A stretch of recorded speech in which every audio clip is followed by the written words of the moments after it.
사도행전 16장의 부분은 다 읽지 못했습니다만 사실은 그 앞에 16절부터 함께 읽어야 합니다. 길어서요. 중간에 이제 잘라서 오늘 이렇게 부분을 읽었습니다만 이 바울 사도가 이제 2차 전도 여행을 하면서 이 드로아라고 하는 곳에 갔죠. 트로이라고 하는 곳이에요. 그곳에서 본인이 가려고 했던 것은 에베소인데 성령께서 아시아로 즉 에베소로 가는 것을 막으셨다. 그리고 그날 밤에 마게도니아 사람의 환상을 봅니다. 그것이 유명한 바로 이 마게도니아 사람의 환상을 듣고 바다를 건넜다. 바다를 건넜다. 지금의 그리스, 유럽으로 아시아에서 유럽으로 선교의 지평을 확장한 것입니다. 그리고 그가 간 곳이 네아폴리라고 하는 지방의 빌립보라고 하는 마을에 들어가셨어요. 빌립보 마을은 그러니까 바울 사역에 있어서 첫 번째 이제 이 마게도니아로 들어가서 첫 번째 이제 마주한 선교지였단 말이죠. 이 빌립보 마을에 들어갔는데 그 마을에 귀신 들린 계집종이 하나 있었어요. 귀신 들린 계집종, 성경에 나왔어요.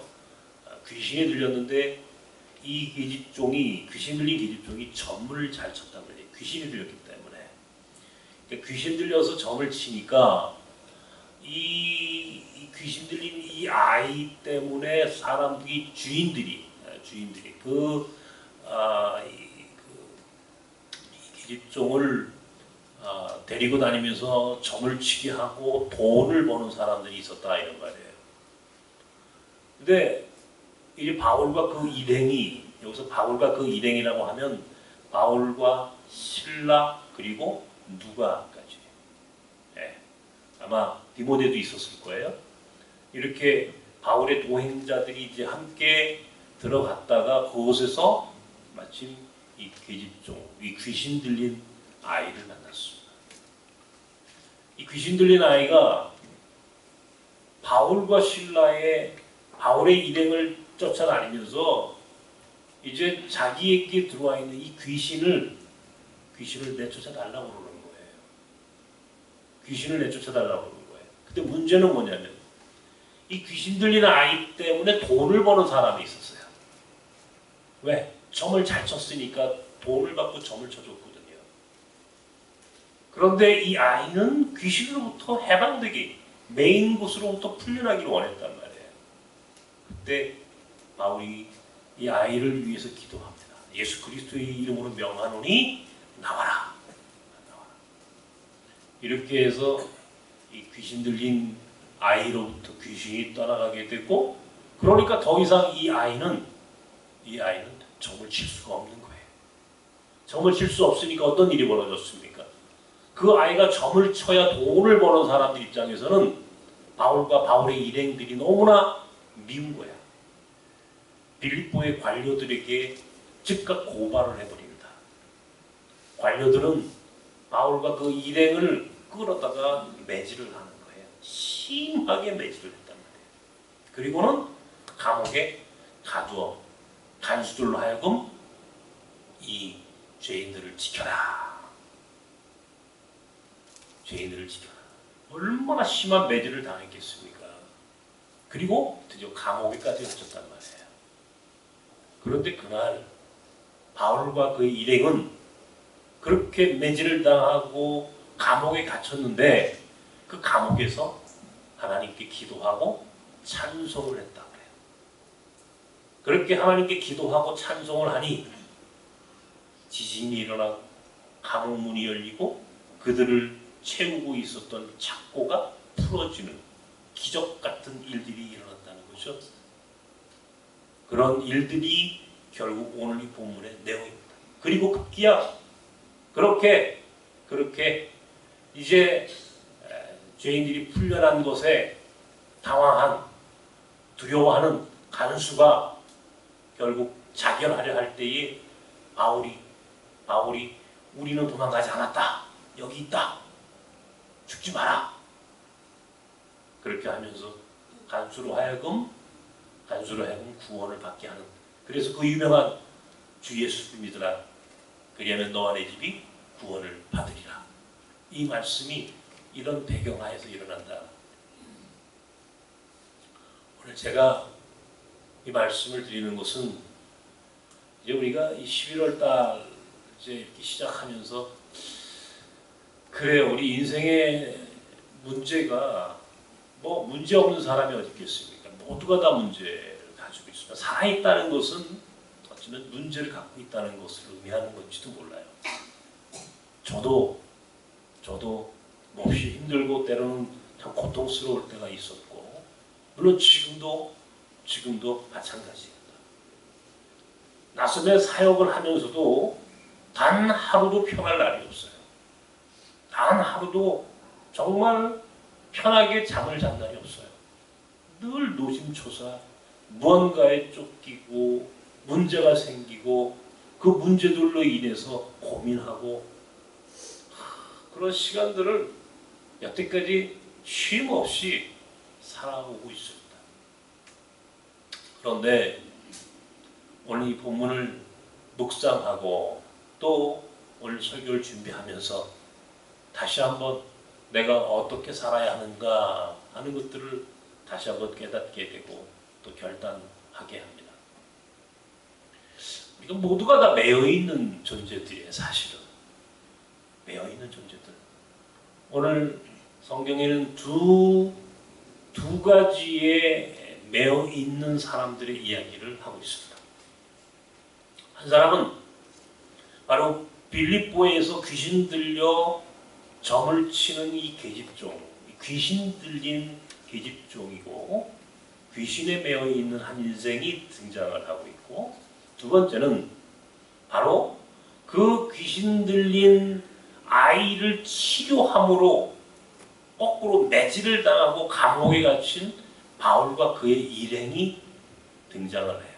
둘 다 매여 있는 인생들, 둘 다. 귀신 들린 계집종도 매여 있는 인생이고 바울의 일행도 역시 매여 있는 인생이에요. 하나는 눈에 보이도록 매여 있는 사람이고, 귀신 들린 계집종은 눈에 보이진 않지만 무언가에 억압당하고 무언가에 매여 있는 한 인생을 이야기하는 거예요. 문제에 대한 오늘 이 문제가 풀어지는 방법을 보자고, 문제가 어떻게 해결되는가 하는 것을 보자는 겁니다. 이 말씀을 준비하면서 저 자신 굉장히 참 부끄러웠어요. 왜냐하면 정작 나는 어떤가, 이 본문에 있는 이 말씀들처럼 나는 살았는가, 바울의 일행처럼 나는 그렇게 하나님 앞에 살았는가 하는 생각을 하면서 부끄러운 마음으로 이 설교를 준비했습니다. 문제는요, 가만히 보십시오. 귀신 들린 계집종이든 바울과 바울의 일행이 매인 이 그 감옥으로부터 이 착고로부터 풀려나는 이 과정의 이야기이든 답은 하나라는 거예요. 답은 하나라는 거예요. 그러니까 문제를 낸 사람이 있고, 문제를 낸 사람은 답을 가지고 있다는 사실을 아는 거예요. 누가 문제를 냈는가?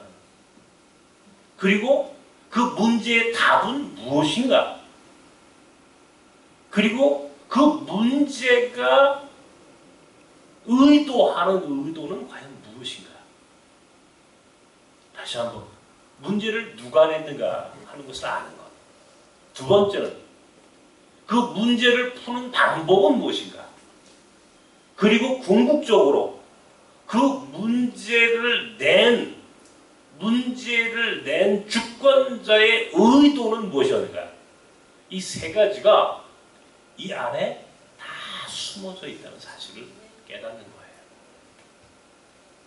그러면 누가 문제를 냈고 그리고 문제를 푸는 방법은 무엇이며, 그리고 궁극적으로 그 문제가 의도하는 그 문제를 통하여 이루시려고 했던 궁극적인 목적은 무엇인가? 이 세 가지를 찾아내면은 인생의 문제가 풀어진다는 사실을 제가 깨달았어요. 누가 문제를 냈느냐? 이게 누가 문제를 냈느냐? 그리고 그 문제의 답은 뭐냐? 그 문제, 이 메인 것으로부터 풀려나는 소위 키, 열쇠가 있단 말이에요. 열쇠가. 이 열쇠가 뭐냐 말이에요. 그리고 그렇게 문제를 그 문제를 내신 그분이 원하고 그분이 의도했던 마지막 최종의 목적은 뭐냐 말이에요.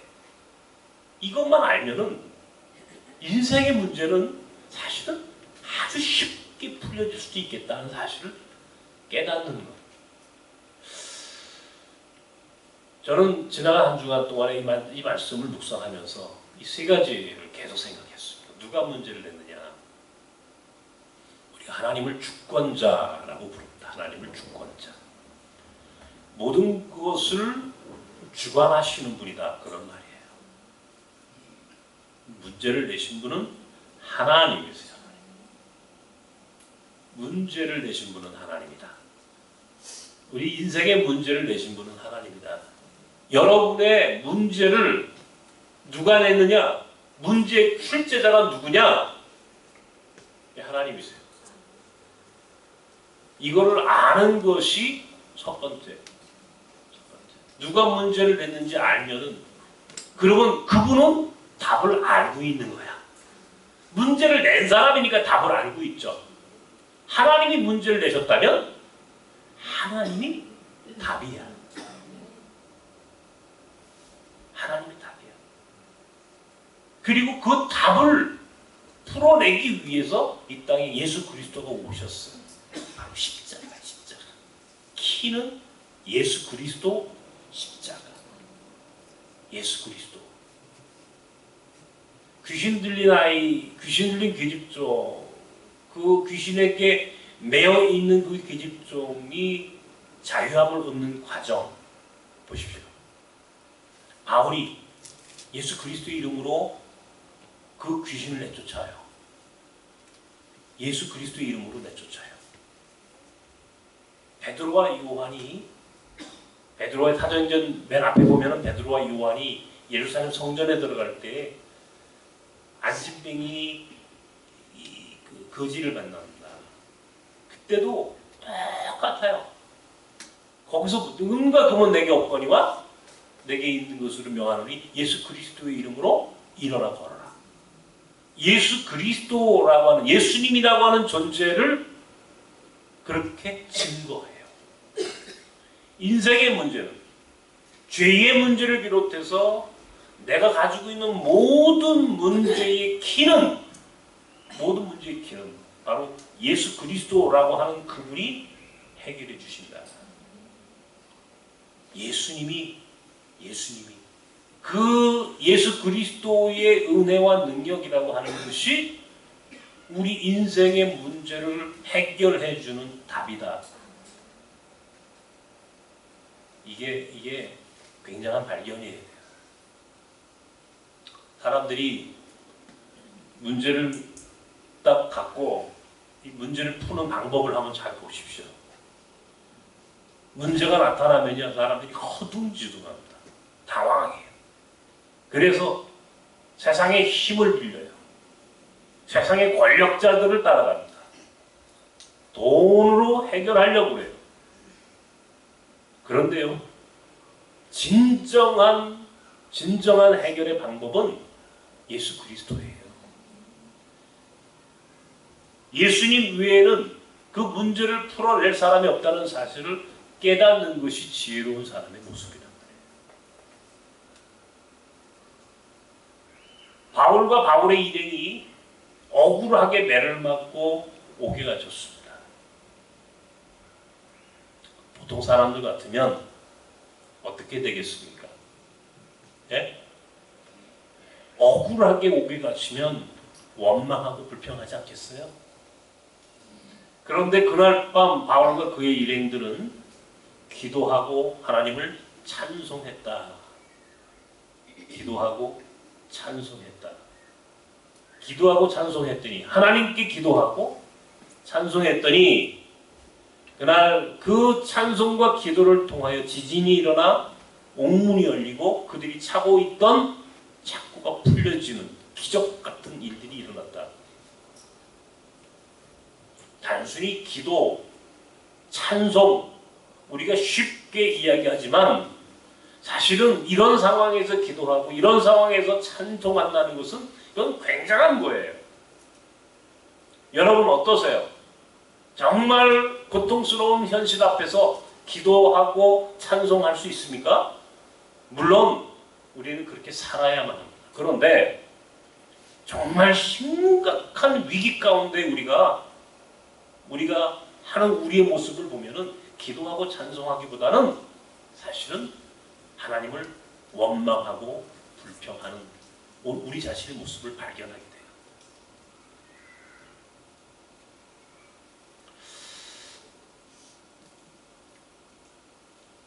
제가 가장 후회하는, 제 인생에서 가장 후회하는 일들이 지금은 이제 나이를 먹고 이제 모든 것들이 조금씩 성숙해지고 또 그런 깨달음을 이제는 하나님께서 주시니까 비교적 그렇지 않지만 제가 과거에 어려운 일들을 당할 때에 사실은 제가 오늘 이 바울과 그의 일행처럼 기도하고 찬양했더라면 근데 원망하고 불평했던 순간들이 훨씬 더 많았어요. 훨씬 더 많았어요. 이제는 다시는 그러지 말아야지 하면서 요즘 살아갑니다. 오히려 이제는 어려운 문제가 생기면 이 문제를 하나님이 주신 거지. 그러면 하나님이 답을 알고 계시겠지. 그럼 하나님께 구하고 하나님이 스스로 이 문제를 푸시도록 하나님을 찬양하고 오히려 감사해야지. 이제는 그런 생각을 하면서 살지만 제가 이전에는 기도하고 찬양하고 감사하는 것보다 원망하고 불평했던 모습들이 더 많았어요. 이게 굉장히 후회스러운 제 모습이에요. 만약에 그때 하나님께 기도하고 찬양했더라면 내 인생은 지금보다 훨씬 더 달라졌을 텐데. 훨씬 더 달라졌을 텐데. 지금도 하나님의 은혜로 여기까지 왔어요. 그런데 너무 많은 상처를 받고 온 거야. 상처 투성이에 인생이 온통 다 상처 투성이. 찢겨지고 또 그냥 그 멍들고 그런 상처투성이의 존재로 여기까지 그나마 그것도 은혜로 여기까지 왔는데 그때 내가 기도하고 차라리 그 고통의 순간을 하나님을 찬양하는 시간들로 내가 이길 수 있었더라면 하나님이 답을 알고 계시다는 사실을 내가 믿고 기도하고 하나님이 답을 알고 계시니 하나님을 찬양하는 것으로 내가 살았더라면 어떻게 되었을까? 성경에 있는 인물들은요 한결같이 문제 앞에 서 있는 사람들이었어요. 중요한 것은 문제를 대하는 태도의 태도. 성경에 문제 없이 쓰임받는 사람이 있으면 나와보세요. 문제 없이 쓰임받았던 사람이 있습니까? 아브라함이 문제가 없었습니까? 아브라함의 아이 후손들을 보십시오. 야곱이, 요셉이 얼마나 많은 문제를 가지고 있었습니까? 수도 없는 고난 속에 노출되어 살았던 사람들이에요. 야곱도, 요셉도, 요셉 같은 이는요, 그는 일찍이 애굽에 팔려서 보디발의 집에서 종살이를 했고요. 음해를 당해서 감옥살이를 합니다. 감옥살이를 해요. 그런데 가만히 보십시오. 성경에 요셉이라는 사람이 그렇게 고난을 당하고 그렇게 어려운 인생을 살지만 성경에 그가 단 한 번도 하나님을 원망했다, 불평했다 나오지 않아요. 오히려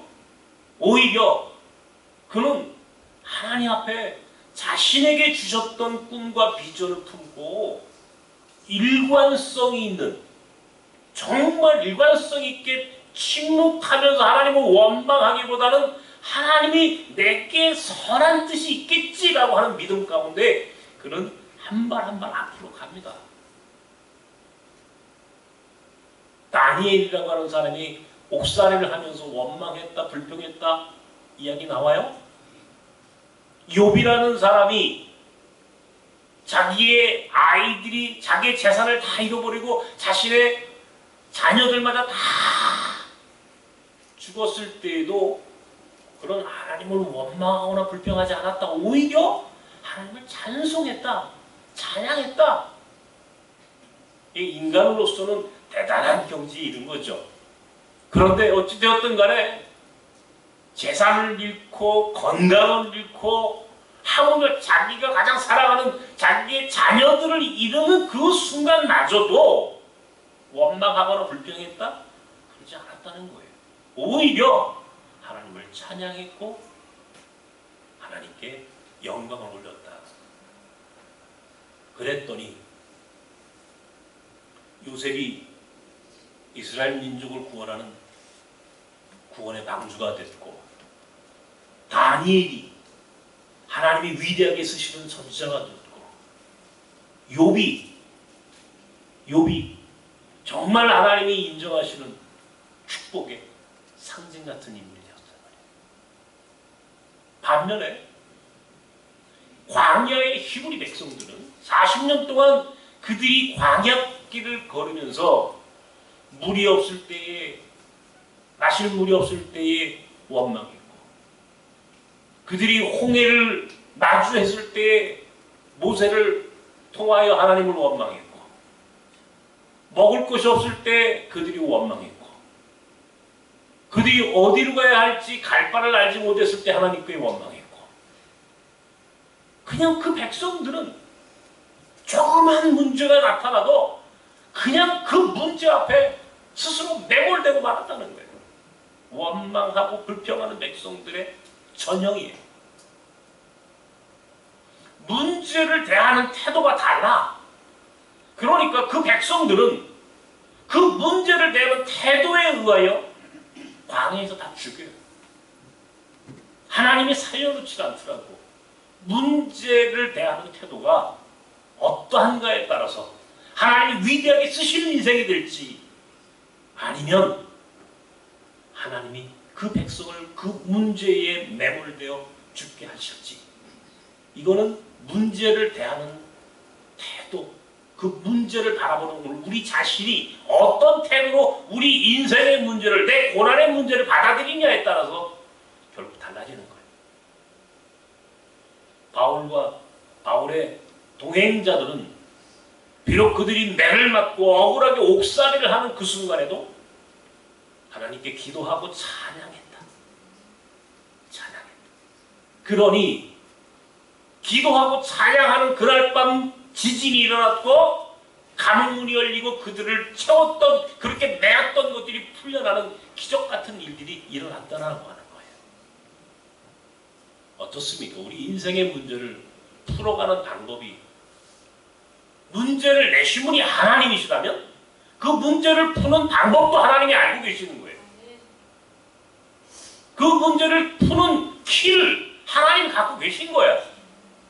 성경은 그것을 가르쳐 주는 거라고. 복음이라고 하는 것은 문제를 푸는 방법을 가르쳐 주는 거예요. 문제를 푸는 방법. 공식이 있단 말이에요. 끊임없이 우리가 이걸 확인해도 우리는 인생을 살면서 이대로 살지 않아. 키가 있다고. 문제를 푸는 키가 있다고. 그 키워드를 성경은 오늘 얘기하는 거예요. 기도와 찬양으로 하나님께 영광을 올려드리는 거예요. 예수 그리스도가 귀신 들린 계집종을 해방시켰던 것처럼 예수 그리스도가 결국은 우리 인생의 문제를 풀어내고 궁극적으로 우리를 구원하게 하는 것처럼 우리가 그 문제를 내신 하나님을 향하여 기도하고 그분을 찬송하는 것만이 인생의 문제를 푸는 길인데, 우리가 답을 알고 있으면서도 막상 내 인생의 문제, 내 인생의 고난을 딱 마주하는 그 순간에 우리는 원망, 불평이 먼저 입에서 나와요. 원망과 불평이 먼저 나와. 우리 여기 조집사님 오늘 함께 예배하게 돼서 너무 감사합니다. 얼마나 고통스러운 시간을 보내고 있을까. 마음으로 생각만 해도 가슴 절절히 아파. 나와 나섬에 있어서는 소중한 하나님이 보내신 천사 같은 것. 그런데 뜻하지 않는 고통 속에 오늘 이렇게 살고 있어. 근데 내가 감사한 것은 하나님 감사합니다. 기도하고 오히려 감사를 잃어버리지 않은 그 믿음이 늘 나를 감동케 해요. 하나님이 치료해 주실 겁니다. 야, 참 믿음 좋다. 집사님 믿음 좋다. 네, 오히려 내가 위로를 받아. 저도 요새 상태가 안 좋잖아요. 저도 상태가 안 좋으니까 이게 입을 열면 이게 이 찬양이 나와야 되고 해야 되는데 제가 요즘 우리 집사람한테 아주 혼나고 삽니다. 왜 혼나냐? 이제 전에는 이제 어려운 문제도 있잖아요. 지금 그죠? 어려운 문제들이 있을 때 우리 학교를 지을 때도 그렇고 내 개인적으로 우리 가정에 대한 기도 제목이 있을 때도 그렇고 막 가슴에서 짤짤하게 문제가 있을 때는 어휴 주여 구원해 주십시오. 해결해 주십시오. 회복시켜 주십시오. 이렇게 했는데 요새 제가 하여튼 2019년 올해 1년이 제게는 아주 고난이에요. 고난. 지금 뭐 말로 다 설명할 수 없을 만큼 제가 하여튼 제 건강도 그렇고 한편 내가 오늘 찬양을 부르면서 눈물이 났는데 받은 복을 세워보아라. 우리가 이 받은 복을 세워보면 훨씬 더 받은 게 많아요. 훨씬 더 받은 게 많은데 근데 이 만족감이 없고 오히려 이게 내 안에 말이죠. 뭔지 모르게 이게 눌려 있어. 내가 뭔지 모르게 매어 있다고 지금. 그러다 보니까 그냥 나도 모르는 사이에 한숨이 나오고 나도 모르는 사이에 뭐 불평하는 소리를 내는 건 아니겠지만 주님을 부르기보다는 뭔지 모르게 내 안에 있는 그 억압된 것들을 풀어내지 못함으로 인해서 눌려 있는 것들을 자꾸 이게 겉으로 드러나는 잘못된 모습이 보여지는 거죠. 그러지 말고 주여를 불러라. 주여. 우리 집사람이 아이고 주여. 우리도 그렇잖아요. 여러분 어우 죽겠네. 그러죠. 어우 죽겠네. 예? 아파 죽겠네. 아파 죽겠네. 아파 죽겠네. 그러지 말라는 거예요. 내게는 요즘 그래서 거꾸로 그래. 내 입술로 내가 어떤 고백을 하며 살아가는가라고 하는 것이 굉장히 중요한데 내가 나도 모르는 사이에 사실은 하나님을 찬양하고 고백하기보다는 내가 내 안에 있는 고통을 어떻게 해결하지 못하고 내 안에 있는 그 눌려있는 것들을 어떻게 해결하지 못하고 그렇게 굉장히 몸부림치고 있구나라고 하는 생각을 한단 말이에요. 어떻게든 이 매어있는 곳으로부터 또 자유함을 얻기 위해서 나는 지금 괜히 몸부림을 치는 내 자신을 본다고요. 그런데 궁극적으로 내가 몸부림 쳐서 해결되는 것이 아니라 사실은 하나님께 기도하고 찬양하며 오히려 더 나아가서 범사에 감사하라. 바울 사도가 이야기했던 것처럼 이렇게 감사할 때 내 삶이 지금보다 한 단계 높은 성숙한 그리고 은혜를 받는 축복받는 인생으로 내가 거듭날 수 있었을 텐데 그냥 그 순간을 내가 이겨내지 못하고 자꾸 인간적인 그런 느낌, 그런 생각으로 멈춰 있는 저 자신을 종종 보게 된다.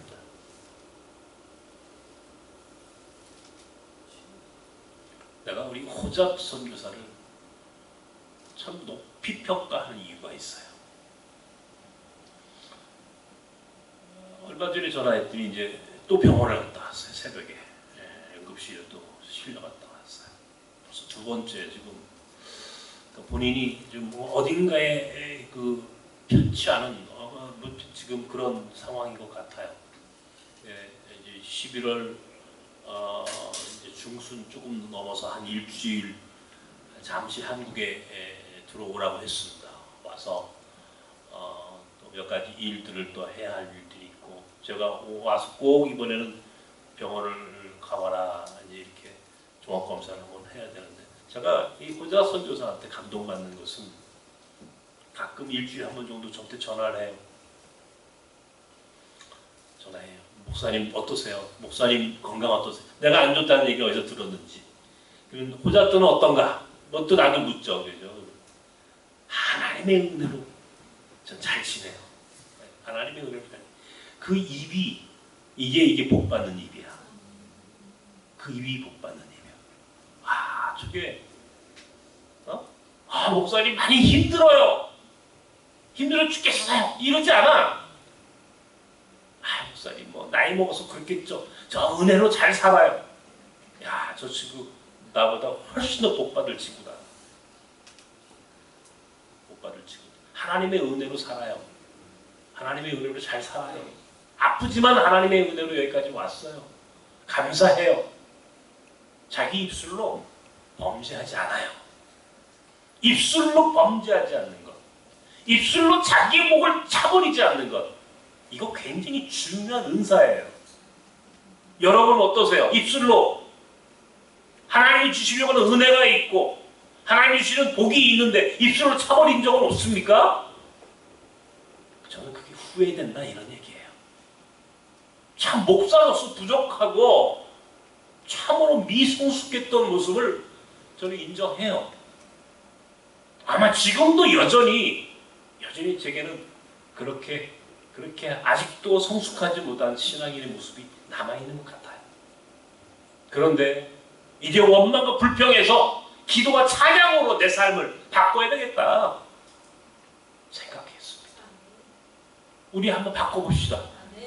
여러분 문제 앞에 문제를 우리에게 주신 분이 하나님이시고 문제를 풀어내는 방법이 그분이 알고 있다면 그분이 그 문제의 키를 갖고 있다면 그 하나님이 내가 내 문제를 푸는 것이 아니라 내가 내 고난과 내 인생의 문제를 푸는 것이 아니라 나로 하여금 이 매인 것으로부터 자유케 하고 해방케 하는 것은 내 능력이 아니라 그분이 내게 문제 주신 그분이 풀어내셔야만 한다면 어떻게 되겠어요? 어떻게 해나게 오느냐고요? 그분이 푸시도록 그분이 내 인생의 문제를 푸시도록 그분을 불러내야 되는 거예요. 기도와 찬양으로 감사함으로 예수 그리스도의 이름으로 내 능력이나 내 몸부림으로 감옥살이 해서 풀려나는 것 나를 메어있는 것을 내 몸부림으로 풀어내는 것이 아니라 결국은 나에게 문제를 내셨던 그분의 은혜로 그분이 주시는 은총으로 내 삶의 문제가 풀리도록 그분 앞에 온전히 서 있는 거예요. 문제를 대하는 태도가 중요하다 이런 얘기예요. 문제를 대하는 태도 어떠냐고요? 우리는 문제를 지금 대하는 태도가 원망하고 불평하지 않느냐 말이에요. 입술로 범죄하거나 오히려 하나님의 은혜를 차버린 적은 없느냐 말이에요. 문제를 대하는 태도가 우리는 어떤 태도로 살고 있느냐 말이에요. 우리는 지금 이 문제 앞에 있어요. 이 문제 앞에 있다고요. 어떤 태도입니까, 여러분? 문제를 대하는 태도가? 그리고 그 문제를 주신 그 하나님이 오늘 그 문제를 대하는 내 태도를 통하여 하나님 문제를 풀어내시거나 아니면 답을 주시지 않는 경우, 성경은 바로 이런 문제를 대하는 사람들의 태도가 어떠했는지에 따라서 하나님이 쓰시고 하나님이 축복하셨고 하나님이 이끌어 가신 사람들과 그렇지 못하고 광야에서 다 죽은 사람들의 이야기까지 문제를 대하는 태도를 보고 결정하시는 하나님, 그분을 설명하는 책이에요. 그리고 궁극적으로 문제를 내신 의도가 있어. 의도가 뭔지를 알아요. 그러니까 문제를 한 발은 떨어져서 객관적으로 그리고 통시적으로 종합적으로 거시적으로 문제를 바라보는 태도가 중요해. 왜 하나님이 이 문제를 내셨느냐? 궁극적으로 이 문제의 궁극적인 목적이 뭐냐? 그거는요, 오늘 성경이 이렇게 나와 있어요. 간수에게 바울이 이렇게 얘기해요. 주 예수를 믿으라. 그리하면 너와 내 집이 구원을 얻으리라. 문제의 마지막 목적은, 궁극적인 목적은 인간에 대한 구원이야. 내 문제가 있는 이유는 이 문제를 통하여 하나님이 이루시려고 하는 하나님의 궁극적인 최종적인 마지막 목적은 구원이야. 나 때문에, 나 혼자만이 아니라 내 문제를 풀어가는 과정을 통하여 하나님 마지막 구원이라고 하는 목적을 이루시는 거라고요. 요셉이 감옥살이를 했어요. 억울한 감옥살이를 합니다. 그런데 그곳에서요, 술 맡은 관원을 만나요. 바로의 비서를 만났다고, 바로의 비서를. 그리고 바로의 술 맡은 관원, 바로의 비서실장이었던 이 사람이 요셉을 기억하고 바로의 꿈을 해몽하는 자리로 요셉을 끌고 가요. 그리고 요셉은 바로의 꿈을 해석을 해요. 그 꿈을 해몽하는 일련의 과정이 결국 요셉을 애굽의 총리 되게 하고, 그 총리 되게 한 목적은 바로 요셉, 그의 형제, 그의 부모, 자기의 민족을 구원하게 하시기 위한 하나의 발걸음이었다. 이 목적이, 최종적인 목적은 구원이야. 구원. 오늘 바울과 실라와 바울의 일행들이 오늘 빌립보에서 뜻하지 않는 귀신 들린 계집종을 만나고 그 귀신 들린 아이를 치료해주고, 오히려 그것이 그 귀신 들린 아이를 통하여 돈을 벌었던 주인들이 바울과 그의 이름을 고발하게 하고 억울하게 매질을 당하고 감옥까지 들어가는 과정에서 비록 바울과 그의 일행은 억울한 매질을 받고 감옥살이를 하지만 궁극적인 목적은 빌립보에서 하나님의 구원의 역사를 이루기 위한 과정이었다는 말이에요. 주 예수를 믿으라. 그리하면 너와 내 집이 구원을 얻으리라. 이 말씀 한마디에 답이 나와요. 아, 내 문제, 내 고난이 궁극적으로 이루기 원했던 그 내 고난을 통해서 이루시려고 하는 하나님의 궁극적인 목적이라는 것이 있단 말이에요. 그것은 뭐냐? 구원이야, 구원. 여러분에게 오늘 힘들고 어려운 시간들입니다. 어려운 숙제가 있습니다. 그렇다면 그 어려운 숙제, 어려운 고난, 그 절망적인 상황이 마지막 의도하는 목적은 구원이다. 내 가정을 구원하기 위해서, 내 형제를 구원하기 위해서, 내 주변에 있는 사람들에게 예수 그리스도, 하나님이 얼마나 능력 있는 하나님인지를 드러내기 위한 하나님의 방법이고, 그래서 이 문제를 내셨다면 하나님이 문제를 알고 계시고 문제를 내셨다면, 그리고 하나님이 그 답을 알고 계신 거고, 그리고 그 문제의 최종적인 목적지는 구원이구나. 그러면 문제는 쉬워지는 거야. 답은 하나님이 갖고 계신 거고, 그리고 하나님이 그 문제를 내신 까닭은 구원을 이루기 위한 거야. 그럼 문제 앞에 매몰돼서는 안 된다는 거예요. 문제가 고난 앞에 매몰되지 말라는 거예요. 고난을 한 발자국 떨어져서 내 문제, 내 고난, 내 절망적인 상황을 한 발자국 떨어져서 왜 하나님이 이 문제를 내셨을까? 그리고 하나님이 이 문제를 통하여 이루시려고 하는 최종의 구원이라고 하는 게 무슨 어떤 의미의 구원인지를 상상하고 믿으면서, 아, 하나님 이런 뜻이로군요. 그렇다면 하나님 감사합니다. 이렇게 찬양하고, 그래서 하나님이 우리를 통하여 이루시려고 하는 그 목적을 이룸으로 인하여 하나님의 나라가 확장되는 놀라운 역사가 이미 계획되어 있다. 이것이 하나님의 의도였다라고 하는 사실을 믿으면서 오늘 우리에게 주어진 고난과 문제를 오히려 하나님께 감사함으로 이겨나가는 지혜로 성숙한 그리스도인이 되길 바랍니다.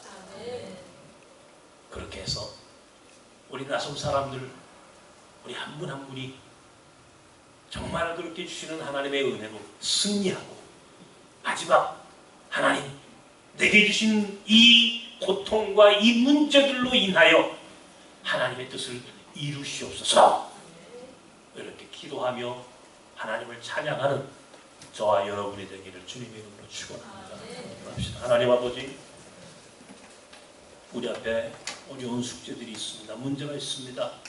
말로 다 할 수 없는 고통이 있습니다. 그러나 이 고통과 이 문제가 하나님이 주신 것이고, 그러므로 하나님이 답을 알고 계시며 이 문제가 의도하는 마지막 최종적인 목적지는 우리를 향한 하나님의 사랑이며 구원의 은총임을 믿으며 주님께 오히려 이 일로 인하여 감사하고 찬양할 수 있는 우리 모두가 되도록 축복하여 주시옵소서. 이 혼란스럽고 어두운 이 시대에 우리 나섬과 나섬에 속한 모든 지체들이 정말 이 어려운 시간들을 오히려 기쁨으로, 감사함으로, 그리고 하나님께 찬양함으로 이겨나가도록 은총을 내려 주시옵소서. 예수님의 이름으로 기도합니다.